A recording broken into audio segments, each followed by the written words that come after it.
ومن شدة غضب دياناند بيقطع صباع الراجل. أما سودها فبتقرر تدور على دياناند وتحذره إن الشرطة هتهجم على البيت اللي خاطف فيه كاجال. في نفس الوقت اللي سوارفي ودامني وبندي كانوا رايحين على طول على البيت. بيسأل سوارفي بندي يمشوا من أي طريق، فبتحاول يا عيني إنها تفتكر لما كانت مع إفراج مشيوا من أي طريق. وبعد كده بنشوف سودها رايحة لأخوها المحامي وبتطلب منه يحضر ورق نقل ملكية البيت من كاجال لسوارف، وتبقى هي طبعا ست البيت. وبنروح لقصر دياناند وبنلاقيه جايب دكتور للراجل اللي جرحه وبيستحلف لكاجال. في نفس الوقت ده بتسأل سودها أخوها لو يعرف يجيب لها رقم موبايل دياناند، فبيقول لها إن المكتب بتاعه اتعامل معاه والرقم موجود فبتاخده منه. وأخيرا سوارف ودمني وبندي بيوصلوا للقصر اللي مختوفة فيه كاجال، بس لما بيبص سوارف بيلاقي إن في حرس كتير جوه، فبيطلب منهم يبعدوا وبيقول لدمني تروح بندي للبيت. بس في البيت الوضع مختلف لأن سودها بتتصل بدياناند وبتتكلم هي ولادلي على إنهم هيروحوا ينقذوا عمتها كاجال، وبتقول على اسم المكان اللي هي فيه. فبيفهم من كده إن المكان اتكشف، وطبعا دياناند بيصور جدا. وفي نفس الوقت بتسأل كاجال إفراج إذا كان فكر في الكلام اللي قالته له، فبيقول لها إنه موافق يشهد معها إنها ما قتلتش لافلي، ولكن مش هيجيب سيرة دياناند لأنه هو صغير كانوا فقراء جدا وكان لازم كمان يصرف على أمه، ولولا دياناند اللي أخده من الشارع هو وأمه ما كانش هيعرف مصيره هيبقى إيه دلوقتي. وبنشوف دياناند بيجمع رجالته وبيأمرهم بحرق القصر. وما بترضاش بندي إنها تسيب خالها، فبتقول لها دمني تفضل معاهم بس كمان ما تعملش صوت خالص. وفعلا بيدخلوا القصر وبيستخبوا، بس رجال دياناند بيبدأوا يصبوا بنزين في أركان القصر علشان يحرقوه. وجوه القصر بتسأل كاجال إفراج هل قرر إنه يشهد معاها ولا لأ، فبيرجع يقول لها تاني إنه مش هيقدر يشهد على دياناند زي ما قال لها قبل كده، بس هو مستعد يشهد إنها ما قتلتش حد، وساعتها القضية هتتفتح وممكن ساعتها تقول اللي هي عايزاه. فبتوافق كاجال وبيتفقوا سوا، بس بتسأله ليه قرر يساعدها. وقبل ما يجاوبها حصل انفجار بسبب الحريقة اللي تحت ووقعوا الاتنين على الأرض. وبنلاقي بندي من بره بتنادي على كاجال وبتبقى عايزة تدخل القصر بس خالها بيحوشها. وبنشوف إفراج بيفوق وبيدور على كاجال، ولما بيلاقيها بيفوقها وبيحاولوا إنهم يخرجوا من الحريقة دي. وبيشوف إفراج إزازة مية وبيروح يجيبها وبيقلع قميصه وبيبله مية وبيلبسه لها، وبيطلب من كاجال تخرج لكن هي ما بترضاش وبتقوله مش هتخرج من غيره. وبيبص لها باستغراب فبتلحق وبتصلح كلامها وبتقوله يعني علشان ما يهربش وكمان علشان يروح يشهد معاها. وبعد كده بيقول لها تجيب إيديها في إيده ويخرجوا من المكان الاتنين سوا. وفعلا بيجروا من الأوضة بس لسه ما بيخرجش من القصر، وبيلاقوا شباك صغير وبتشوف بنت الشباك الصغير ده وبتقول لخالها علشان يدخلوا. فبيرفع سوارف بندي وبيرفع إفراج كاجال، وبتتقابل مع بندي وبيساعدها سوارف على الخروج وبيحضنوها وبيحاول إفراج يخرج فبيحصل انفجار وبيقع. لكن بندي بتنادي على إفراج وبتقول له صديقي الطويل، وبيعرفوا إنه ده صديق بندي اللي كان بيساعدها علشان تلاقي أمها. فبتحاول بندي إنها تكسر ماسورة المية وبيساعدها خالها وبتنفجر المية في الشباك وبتنزل على إفراج وبتطفي النار اللي حواليه. وعلى طول بتيجي المطافي وبتطفي النار وبيخرجوا إفراج، وبيمسك إيد كاجال وبيطمنها إنه عنده وعده ليها. وبتعيط بندي وبتبقى مش عايزة تسيب أمها وياخدوها للسجن. وفي اسم الشرطة بيروح دياناند يشتكي هروب كاجال، فبيعرف إن اتقبض عليها، وبيعرف كمان إن إفراج في المستشفى وإنه كان مع كاجال في القصر وقت الحريق. وبيقابل دياناند كاجال وبيقول للحراس خدوها على الاسم، دي واحدة مجرمة لازم ترجع للسجن وما تخرجش منه تاني أبدا. فبتقول له إنهم بيتبعوا القوانين وإن مالوش سلطة عليهم، فبيتريق دياناند عليها وبيقول يعني هي دي اللي هتعلمه القوانين وهي أصلا هربانة. فبتقول له كاجال إنها كانت مخطوفة لكن هو بيتهمها بالكذب، فبتقول له ممكن يثبت إنها كذابة، وهنا بيقول لها إنها هي المفروض تثبت إنها كانت مخطوفة. فبترد عليه كاجال بكل ثقة وبتقول له إنها هتثبت ده كويس. وفي المستشفى بتبقى بندي قلقانة قوي على إفراج، وبيحاول سوارف إن هو يخليها تروح البيت لكنها بترفض وبتقول إن هو قال لها إنه هيساعدها إنها تلاقي أبوها. فبيستغرب سوارف من كلامها وبيقول إن معنى كده إن إفراج ما يعرفش إن بندي تبقى بنته. فبيسألها سوارف إزاي عرفت إفراج، فبتقول له إنها ما تعرفتش عليه ولا حاجة لكن ما هي قدمه لها بإنه عمه، لكنها بتصر تفضل جنبه. وللأسف وللأسف حالة إفراج بتبقى حرجة. وفي الحبس بيكلم المفتش كاجال بطريقة فيها استخفاف، فبتقوله إنهم كلهم مش مصدقينها، وكمان مش مصدقين إن هي اتخطفت. وفجأة بتحس إنها مش قادرة تاخد نفسها وبتكح، فبتطلب من دمني إن هي تتصل وتطمن على بنتي. في الوقت ده إفراج حالته بتبقى حرجة جدا، وبيحاول الدكاترة يعملوا له إنعاش لقلبه، لكنه مش بيستجيب وبيتوقف. وبتطمن دمني كاجال إن بنتي بخير، لكن إفراج هو اللي حالته خطيرة، فبتدعي له إنه يقوم بالسلامة. أما بنتي فبتدخل أوضة العمليات وبتفضل تنادي على إفراج علشان يقوم، وبتناديه بصديقها الطويل لحد ما بيبدأ يتحرك وبيرجع تاني للحياة. فبتبلغ دمني كاجال إن إفراج خلاص حالته استقرت، وده بفضل بنتي. وساعتها كاجال بتشكر ربنا إن إفراج بقى كويس، وبتسألها دمني إذا كانت لسه مهتمية بيه،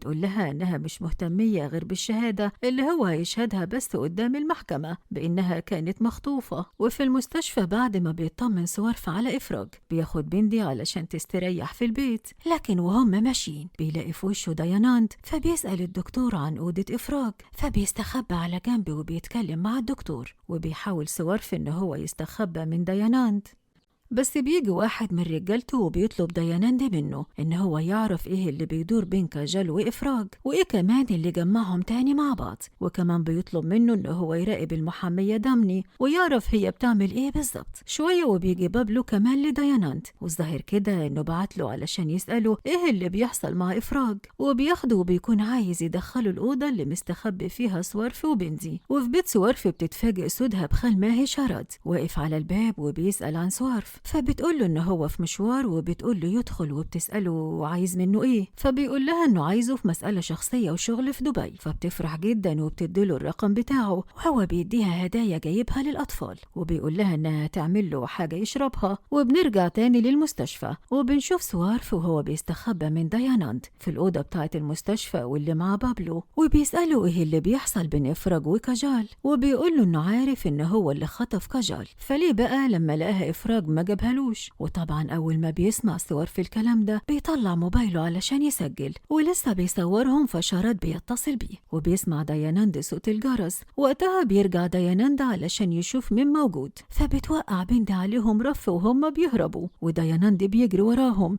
لكن ما بيلحقهمش، بس بيقول لازم يمسكهم. وبيرجع سوارف وبنت البيت وبتروح لهم دامني وبيقول لها على اللي حصل، وبيجي يوريها الفيديو لكن ما بيلاقوهوش اتحفظ، وبيقول لها ان في شخص اتصل بيه فيمكن علشان كده ضاع الفيديو. فبتقوله انه كان فيديو مهم جدا، ولسه بيتكلموا وبيقاطعهم شراد، وبيعرفهم بنفسه وبيعرفهم ان دياناند هو اللي قتل اخته لافلي، وبيحكي لهم كل اللي حصل له لحد ما حط كارت الذاكرة في شنطة بنتي.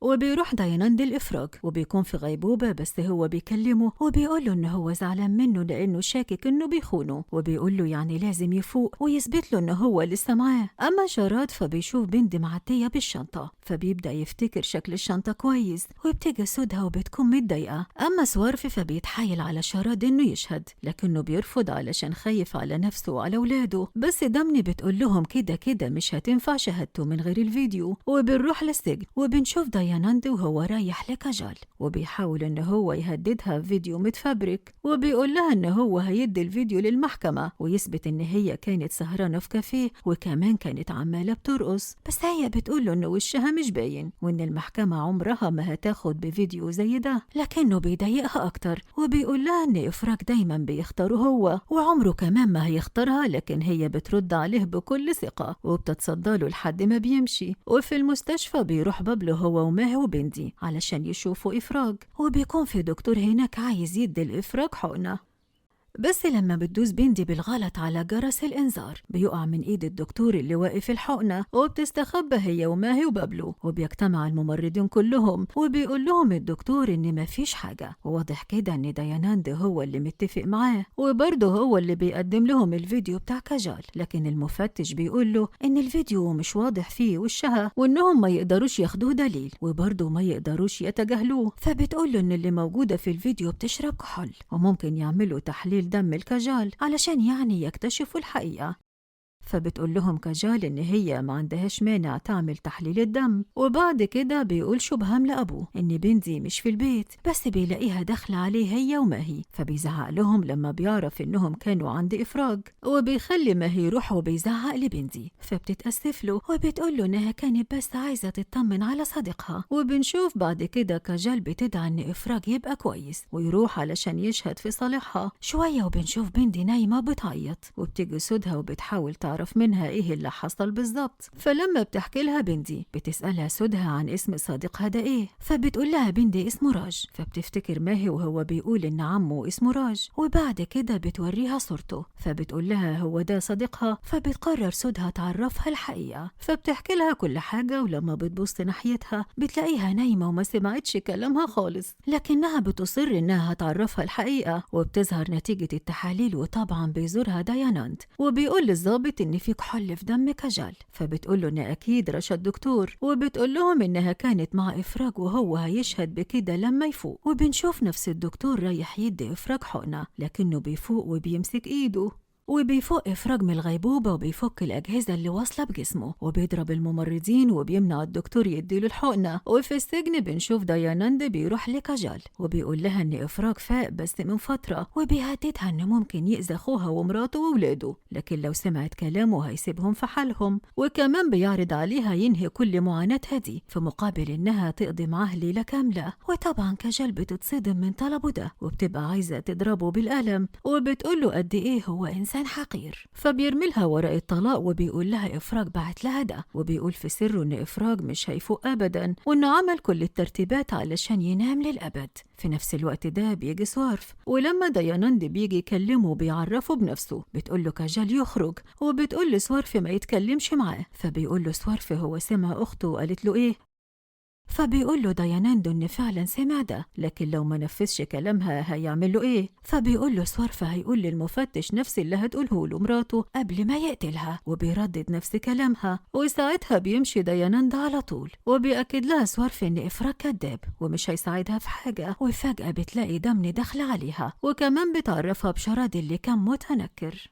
وبيصر إفراج على الخروج، وبيحاول بابلو إنه يمنعه فبيضربه. أما شارات فبيحكي الكاجال اللي حصل كله وإزاي إفراج كان عايز يخلص عليه. وبنروح لقصر داياناند وبيسمع ماهي مكالمة أبوه مع المساعد بتاعه بيبلغوا فيه إن إفراج فاق، وعلى طول بيروح ماهي يتصل ببنتي وبيطمنها على إفراج، وبتتصل بنت بخالها سوارف علشان تطمنه، لكنه بيقول لكاجال على اللي حصل وإنه فاق. فبتفتكر إن داياناند عنده حق في كل اللي قاله، وبتفتكر إن إفراج خانها فعلا ومش هيشهد لها. وبعد ما بيخرج إفراج من المستشفى بيلاقي داياناند قدامه، وبيتفاجئ إنه جايب والدته علشان يضغط بيها عليه، وبيتفاجئ كمان إن والدته بتكلمه عن كاجال وإزاي هي حد وحش، وكمان عايزة تفرق بينه وبين صديق عمره اللي وقف جنبهم. وبعد كده بيرجعوا على المستشفى. أما سودها فبتدي بنت أكل زيادة والكل بيستغرب، لكن بنت بتدخل الأكل علشان تدي الإفراج، واللي قاعد يقنع أمه إن كاجال حد كويس، لكنها بتتضايق منه وبتقول له إنها عايزة تتجوز داياناند. وطبعا داياناند بيكمل كذبه وبيديله ورقة طلاق.